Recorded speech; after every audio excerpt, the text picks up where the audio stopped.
What's up? What's up? Welcome back. Welcome back. Welcome back, sis. Episode 36. Yes. Episode 36 of the Love and Light podcast, powered by 103.9 WDKX. And this is Black History Month. I had to go back into my history of the Love and Light podcast. Yeah, people don't know you're a historian, right? I'm I really am. Yeah. I thank you for noticing that, because I really am. I love history. You be coming out with the woodwork like, hell, do you remember back in 1966? Because it's so important. So when I look at because we are Black history, you are Black history, sis. Yes. And we are Black too. history. Thank you.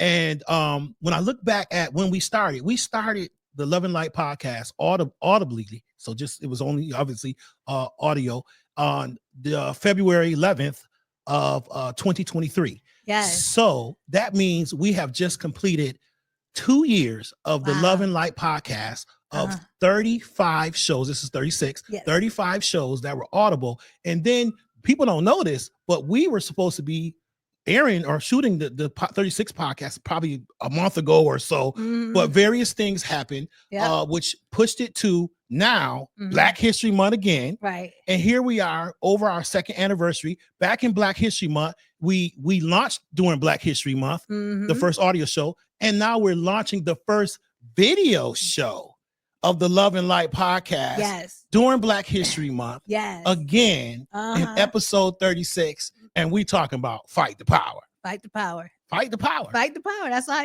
I mean, this day and age, that's all you can do is fight the power, right? Amen. Because it's looking a little strange out there. It's cray. It's unbelievable cray. What's happening. It's cray across the nation. Yes. And I don't even know. We'll touch on it a little bit, as we go forward about this administration. You know what I mean? Because it's really becoming a situation where we're in a dictatorship. And I don't think that people really realize that. I got so frustrated to where I said, and I think I texted you and told you this, I do not want to spend a whole lot of time talking about Donnie and Muskie Man. Okay? Because I am so tired of them. Okay, that and even in my church, and we're going to go into some of this today, but people are so discouraged, man, and they're really, people upset, and we're going to get into what we can do and some things that we're going to be doing and how we're going to be moving. But I agree that you don't want to spend a whole hour or a whole 20 minutes talking about that. But I do believe that we are going along as if this whole thing isn't happening nationally, right? Where our governmental system is really being shaken to its core. And I implore people to not forget that, Hitler took over Germany in less than 90 days. I think it was like 78 days, right? So from the time he got in power to all the things that he implemented to get them where they were, he took it over in 78 days, right? We're 4 weeks in. Right. And we see the effects that these decisions and these choices are having on our national government, and really nothing's holding, right? Nothing's holding the line at this point in time. And so I feel like, although they're doing exactly what they said they were going to do. That's my thing. Right. Especially people who voted for them. Right. Yeah. That there's nothing that's not happening that they didn't tell exactly what they were going to do. And I listened to, social media, and of course there's one of these guys, I think it's Plies is his name, is the rapper Plies. And he said, he got real upset. He's like, look, I'm so sick of people talking about this administration. What are we going to do? When are the Democrats going to talk about? And I have to agree to some degree what he's saying. It's like, look, we spend so much time talking about what they doing as opposed to what they should have been doing, or their plan, or what is the plan for the community, that I think they lost focus of the American people, which caused that gap to go in there and them to give them a leverage to be able to get people and trick them into voting for this mess. Because that's exactly what we're dealing with right now. We dealing with a mess. Hot mess. And just in another executive order came out last week where he said that only the president and the attorney general can interpret the executive orders to see if they are actually law. It's like, that's not even like where you read that at. That's changing the whole game. You're changing the whole game. He changed the game just by being there. It's just absolutely ridiculous. Yes. Like the courts, you know, are there to interpret the law, right? We have a system of checks and balances for a reason. And you can say whatever you want to say about the founders of the Constitution, because of course, you know, we weren't people of color, Black people were not even considered in the founding of this country, you know, in as being human beings or whatever. But at the end of the day, when you think about the system of there are supposed to be one entity checking the other entity, making sure that they are complying with the rules. And if there's a dispute as to that, then you have a judicial organization that's put in place that's there for life, that are not supposed to be influenced by politics there. You know, it was, I mean, I think that even, you know, 200, 300 years later, it's still ingenious what they did. But you know, here this guy is like, I don't care. I don't care. Episode 36, Love and Light Podcast, Power 103.9 WDKX. I am Willie Lightfoot. And this is Lovely Warren. And of course, we are the hosts of the Love and Light Podcast, where we lift up the people and things we love. And we talk about the things that people don't talk about at all or don't talk about nearly enough. We welcome you, our viewers, of course. Now we can say viewers, Lovely. Our viewers, I've been wanting to say that, right? Our viewers to our show. And of course, we got to give big up to our DJ, our producer, DJ Sight, man. He's the greatest producer out there, man. And we appreciate him. And we thank God for all of the people that have been listening and now viewing us. And we encourage you to download the WDKX mobile app. You can even text us or call the WDKX frontline number. There's a 585-678-1039. We want to hear from you on how do you like the show. Give us new topics. You can also use the open mic feature on the app to leave us a message about the show. And now our love lifting segment, Lovely. So I think, you know, we died right of the day. You know, we had a whole lot on our chest about this whole stuff that was going on. And, you know, generally we do our love lifting segment first. And want to, you know, we were supposed to meet a couple weeks ago, right? Right after the Super Bowl. And the Philadelphia Eagles, you know, they brought it on home. They did a smackdown. Oh my God. I don't think anybody saw that coming. Right. People lost. Vegas had to been crazy. A lot of money got lost. I'm sure some lot got won too by those who put their money on the Eagles, but they had they showed up. Oh my and they goodness. showed out. I think so. They must have told them, like, stay on this guy from the beginning and don't you stop until he get on the bus. Oh, absolutely. Because they kept the pressure on this guy. Evident that they studied. That they literally studied his every move. Like, hey, this is where they start. This is the second thing he do. This is the third thing he do. This is the fourth thing. So when they switch gears to change and say, like, all right, well, that ain't working. We're gonna do this. They had an answer. They had an answer. And not only did the thing that was very unique about this, and they broke a lot of records in the Super Bowl, they never blitzed. So they did that defense with just their defensive line. They never sent the blitz in, and they did all of these quarterback tackles that they had with that sacks that they had without blitzing. So it was incredible. Big up to Philadelphia Eagles for their victory against the Kansas City Chiefs with the final score 40-22. That their defensive coach or something like that was from Gates Chalai or something. Oh wow. There's a local connection. Here. Oh, that's beautiful. They're like one of their defensive coaches is like Section 5 All-Star. That's what's up. Because you know we was already feeling some type of way upstate New York, because even if you weren't a Bills fan, we was pulling for the Bills. You know what I mean? Even if we was, you know, and for us not to be able to get that win, even though it was some controversial stuff going on there too, I think people was feeling some type of way. And so for us to have a Bills, connection. I mean, we have to give them the last couple of years they've been showing up. You know what I mean? They've been doing their best. Going to the playoffs. We want them to see the Super Bowl. You need to go to the Super Bowl. We gotta get a Super Bowl.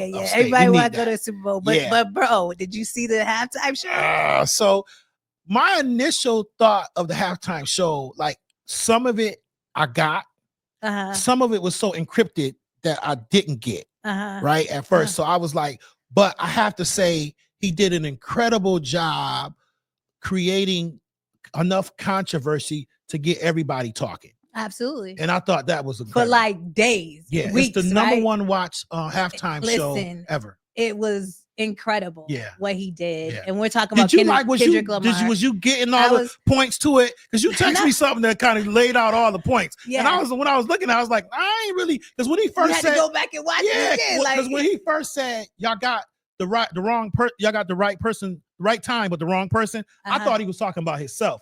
I thought he was saying, y'all got me doing this, but y'all don't know what y'all getting into. Like, I'm about to, but I didn't realize he was talking about Trump, and Trump was there watching it. Absolutely. Absolutely. I got that one, right? That was genius. Yes, I got that one. And then Samuel L. Jackson, playing, sure. And the people making up the flag and all of that on our backs. Oh, I got all of that. I thought, but you know what I did say with my son? I'm not a Kendrick Lamar, maybe telling my age a little bit. I'm not so much know his music that well, right? So I don't know the song selection, because there were a lot of people who were saying, who are Kendrick Lamar fans, that he had a lot better songs that they thought he would play. But of course, he picked those songs to make the messages that he was making. Right. But this is one of the things that I kind of felt like he was toeing the line a little bit, because here it is, we're talking about the treatment of Black people, right? And how white America uses us and abuses us on our back, and the game, because that's another thing I didn't get, that it was a game, that the whole thing was like a game. I didn't know that. You never watched Squid Games on? No, so I didn't know that the whole thing was like a game, right? So when he was talking about, when Samuel was like, okay, if you don't play the game right, deduct a life, right? Yeah. And so talking about, another Black man but then at the same time, he was bringing down a Black man through Drake. So that, to me, I felt like 1 minute message, I get the message, I understand where you're going, but I also felt like it could be looked at as you doing the same thing that you saying is being done to all of us. You were kind of doing it to another Black man on national TV, because that was dirty. They not like us. They not like us. Like, what are you talking about? Like, he said, like, yeah, everybody that's my skin folk, not my kin folk. So that's the message that he was giving. I ain't mad at the brother for saying that, because everybody that's if the message was that we got different type, we got some in the house and we got some outside, then okay. I got that makes sense, but I never knew that's what he was. That's the message. Okay. Everybody that's my skin folk, not my kin folk, and that is accurate. That's heavy, right? Yeah, that is accurate. Did you see just last week? Because I think you sent me Jamal Bryant, right? Where those guys was in the White House with his, with his face and his pen and all that other type of stuff. Now this dude is taking down everything, dismantling diversity, equity, inclusion, taking out, trying to stop, sororities and fraternities or anything that has to do with on college campuses with anything that has to do with race or ethnicity. Really, really firing and letting go of top generals and all of that, people of color, people that are highly qualified. And y'all in here in the White House acting like none of this is happening. Like, so everybody that's my skin folk, not my kin folk. And that's that message, right? Well, it was loud and clear. Yeah. And then he had the nerve to bring out his ex-girlfriend, like, let me, which was larger than that because of the Crip Walk. When she did the Crip Walk. I thought it was more about that than it was about, her being, his. I think it was a little bit of both. That was below the belt. That was a little bit. But it was heavy. It was enough to get everybody talking. Kudos to, again, the Philadelphia Eagles. Kudos to Kendrick Lamar for doing his thing, changing the game, because he said this is bigger than music, man. This is about much more than that. So he did that. Absolutely. This is 11 Light Podcast powered by 103.9 WDKX. And so, our episode, we started it off fighting the power, right? And talked about Kendrick Lamar just really, really fighting the power through his usage and the fact that the entire cast, the entire dancers, everybody else was all people of color, like that in and of itself was another message, right? And so, at this point in time, we're really trying to, there was one point in time where we really focused on Black businesses, really making sure that the Black dollar circulated in the community several times and all of that. And I think that, given all the things that's happening, we're going back to that time. Yes, we're going back to that time. And as a recording, you talk about Jamal Bryant. He's one of the ones who was calling for that 24-hour economic blackout. Yes. And so which is tomorrow. Which is tomorrow. Yeah. Right. February 28th. February 28th. Get your gas. Don't get no gas. No, get your gas today. Get your groceries today. Don't get order whatever you have to do today, right? Tomorrow, I don't want to see nobody in the stores. Nobody. Now, when they was talking about Target, I said, I don't shop at Target anyway, so I don't even know why Target was on the list for black people. Do black people actually shop at Target? Absolutely. Listen, they have a whole, Target, to their credit at one point in time, I was very, very surprised to see what they did. But they had a whole black line. They had a whole, like several hair products and stuff. Hair products. They always gave black entrepreneurs the opportunity to be on their shelves, be front and center. You know how like sometimes you're on the shelf, but you in the back. Sure. You know what I mean? Yeah, but be front and center. They catered to a lot of the entrepreneurs, rather the clothing industry, hair, cooking products.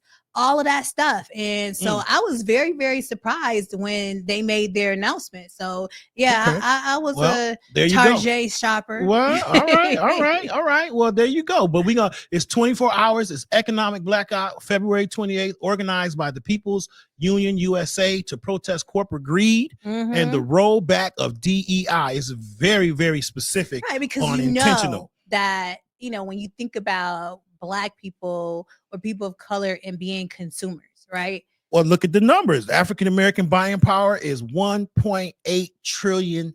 Yes. That's a lot of money. Right. And that people don't, and going back to history, right? As a historian yourself, that's really why, we won civil rights because of the fact that it was about us taking our economic power and holding on to it. That's right. Right. When it was the Montgomery bus boycotts, it was the folks protesting in the Union and Dr. Martin Luther King and all of those talking about economic right and economic power. So even here locally in Rochester, against Kodak, with the Fight Organization and Reverend Minister Florence, here locally, and Reverend King and all of those gentlemen were working to boycott certain situations so that we could get better jobs in Kodak and open up the door for many people. So boycotting does work. Our history has shown us that when we hit them in their pocket, then all of a sudden they start. They recognize, like, well, maybe we want to do things a little bit differently. So that's exactly what we're asking, and believe in this. To me, it needs to be longer than 24 hours. I agree. Right? And so, they're gonna start, right? It should start there. That's the thing too, that I think oftentimes it goes back to all of our skin folks are not our kin folks. It goes back to us sticking together. When they oftentimes, first of all, the election we stuck together because Black people were stuck together in the block to vote the way we voted, right? For Kamala Harris. 91%. So that was done. We did 91%. We did that. We did that, right? So to people to say, oh, Black people can't stick together, that is not true.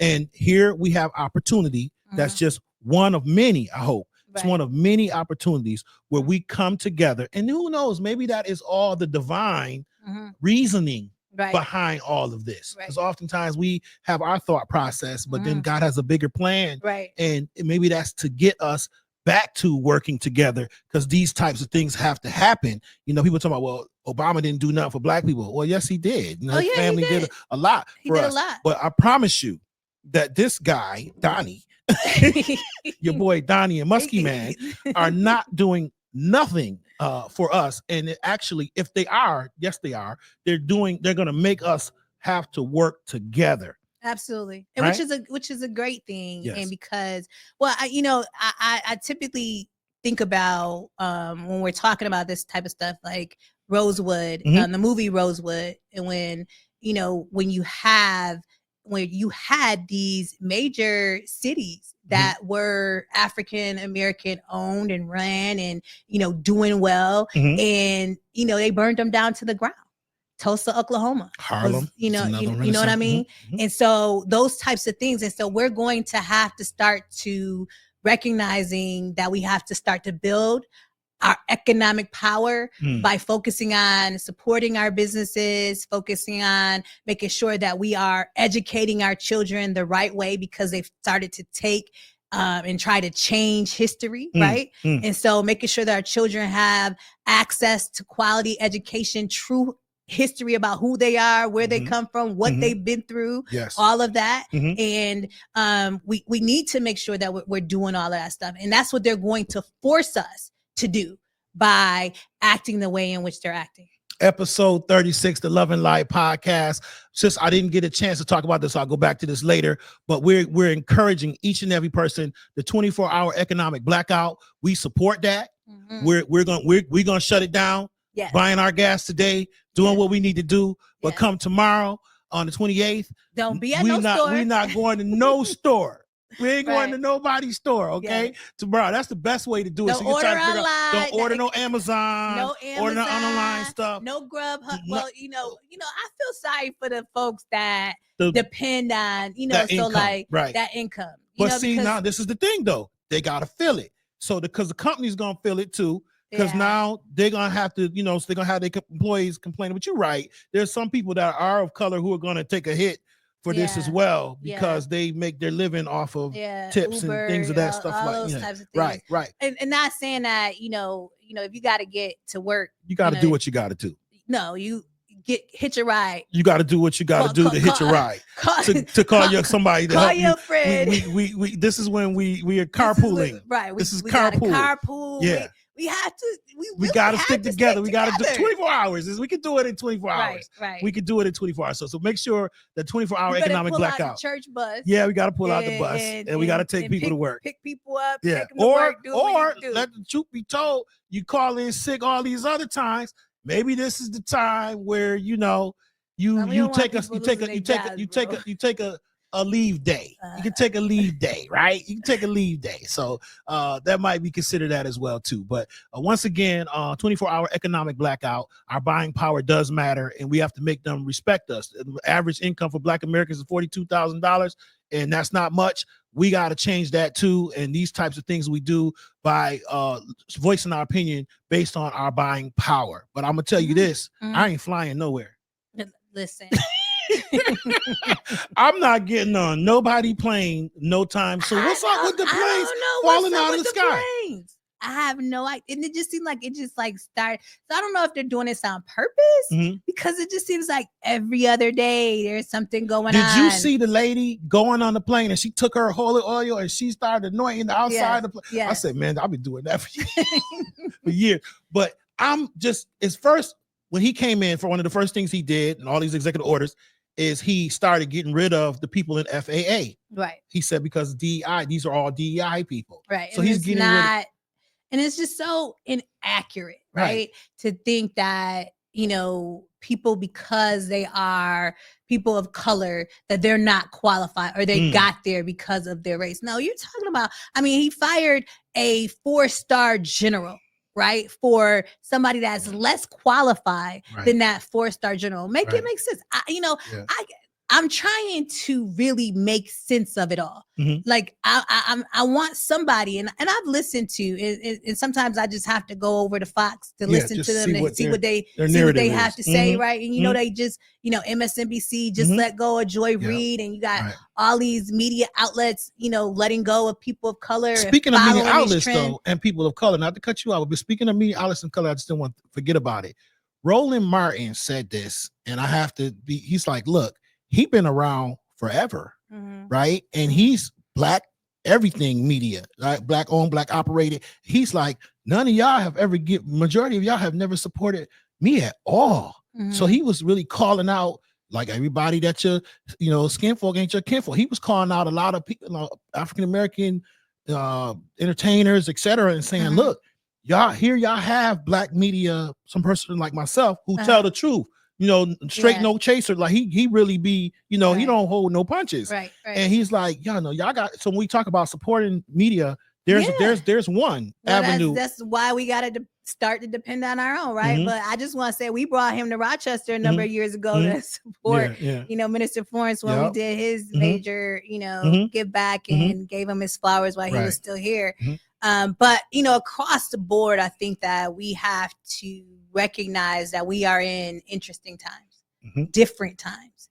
And being in these different times, we need to make different decisions than we've had in the past. Sometimes we lean on the things that we know worked, right? Like economic boycott and things like that. Educating our children, making sure that we're doing the things that we need to do there.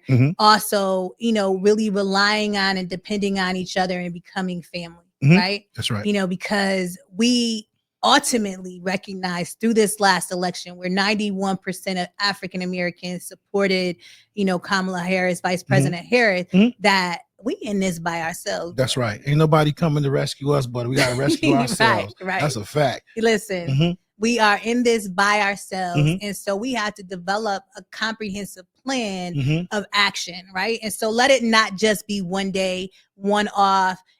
Really, I hope that the folks that are leading these initiatives across the country really lay out, okay, what's the agenda? What's the plan? How are we going to get from point A to point B?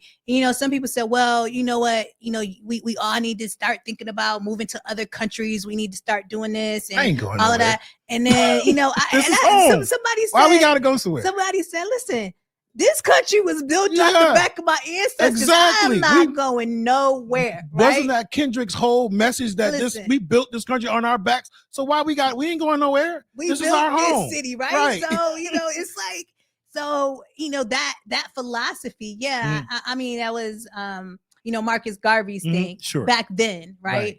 That we go back home. And I know that, some people have moved back to Africa. They actually have a whole city that they're building. A lot of Ludacris is and people like him, entertainers are actually building whole communities over there. Yeah. So Ja Rule's another one. Right. You have that as well as options. But at the end of the day, we have to figure out how we make people understand that we're here and we're here to stay. Right? Indeed. The blood, sweat, and tears of our ancestors. Fight the power. So episode 36, the Love and Light podcast, powered by 103.9 WDKX. We're talking about fight the power, and we were talking about children, educating them, lifting them up. I do want to bring out this point. DKX was very, very instrumental on helping me. I have the Rock Against Gun Violence Coalition. We had our first scholarship program this year, and we had 14 applicants, and we chose 5 young people. It was Sharika Buffis, Moses Aponte, Hazel Roberts, Anthony Diaz, and James Seawright were the winners. Congratulations, young people, for winning that $1,000 scholarship provided by the Rock Against Gun Violence Coalition, and the partners through Septimus Scott's organization actually was the one that helped provide the ability to give them the scholarships. And so we say big up to them. Thank you, WDKX, for helping us to get the word out and for getting everybody on board and the applicants on board. So what family, while we're talking about Black owned, family owned, local radio stations, this radio station over 50 years of providing information, access to the community. And so, we have to be thankful that we have this platform here in Rochester, New York to lift up and to always welcome and tell us that we're always family, right? And I'm gonna tell you, we're gonna take the gloves off this year in 2025. We're gonna get into some deep topics. We've done 36 episodes, and I think we've only had one guest on the show. And I think that we had 2, maybe 2. And then we did Love and Light outside. We did Love and Light outside. But we had a lot. Cold right now. We're definitely not doing it. Not till this summer. We're going back outside. We are going to be, that's why we're asking you to call the front line. That's why we're looking for topics that you may want us to see us discussing. And we're probably going to open up our guest list and start thinking about people that we want to bring on the show. But we're taking the gloves off. We're going to dive deep into some of these topics that, again, people don't talk about or they don't want to talk about enough. Absolutely. And really get to the meat of things that we are passionate about. And so our community, we both have a lot of experience in our community, and a lot of these issues are germane to every community across America. Absolutely. And so we know that we're fighting the power, and the fight is always going to continue. Is definitely, they say, the revolution will not be televised, but it's televised now. The Love and Light podcast is on video, it's televised, and we coming at you. And we're looking forward to continually to have passionate discussions about the things that we believe in, and we want to see change in our community. And I encourage you to dance like nobody's watching, sing like there's no one listening, live like it's heaven on earth, and love like you've never been hurt. And remember, family, you can't put a lampshade on the sun. So keep your light shining bright. God bless you. We love you. Peace.